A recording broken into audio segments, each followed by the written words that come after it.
So I figured something out that I thought I'd tell you about. This took me like 30 years to figure out. So there's this old idea, you know, that you have to rescue your father from the belly of the whale, right? From some monster that's deep in the abyss. You see that in Pinocchio, for example, but it's a very common idea.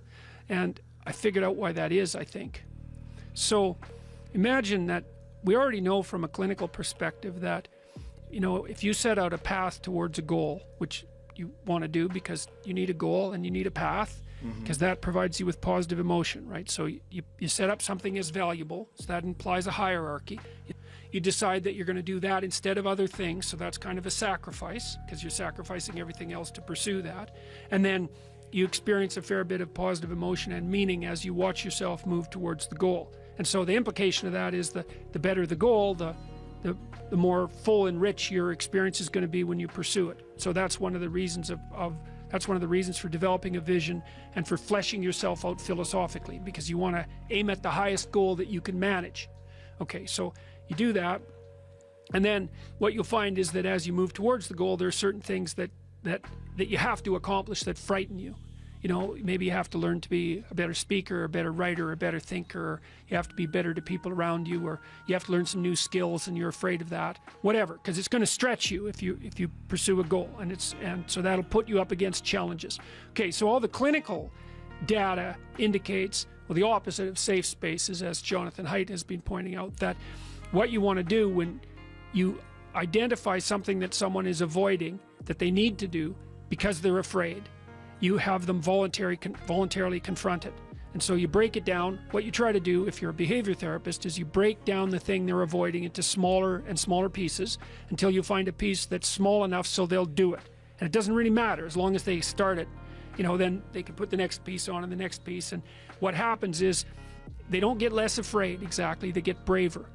They get it's like there's more of them. And here's why. So imagine you do something new, and that's informative, right? There's information in the action, and then you can incorporate that information and turn it into a skill and turn it into a transformation of your perceptions. So there's more to you because you've tried something new.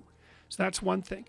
But the second thing is, and there's good biological evidence for this now, that if you put yourself in a new situation, then new genes code for new proteins and build new neural structures and new nervous system structures. Same thing happens to some degree when you work out, right? Because your muscles are responding to the load, but your nervous system does that too. So you imagine that there's a lot of potential you locked in your genetic code. And then if you put yourself in a new situation, then the stress, that's the situational stress that's produced by that particular situation, unlocks those genes and then builds new parts of you.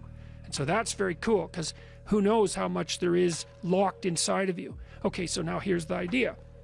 So let's assume that scales as you take on heavier and heavier loads. That more and more of you get more and more informed because you're doing more and more difficult things, but more and more of you gets unlocked. And so then what that would imply is that if you got to the point where you could look at the darkest things, so that would be the abyss, right? That would be the deepest abyss. If you could look at the harshest things, like the most brutal parts of the suffering of the world and the malevolence of people and society, if you could look at that straight and directly, that would turn you on maximally.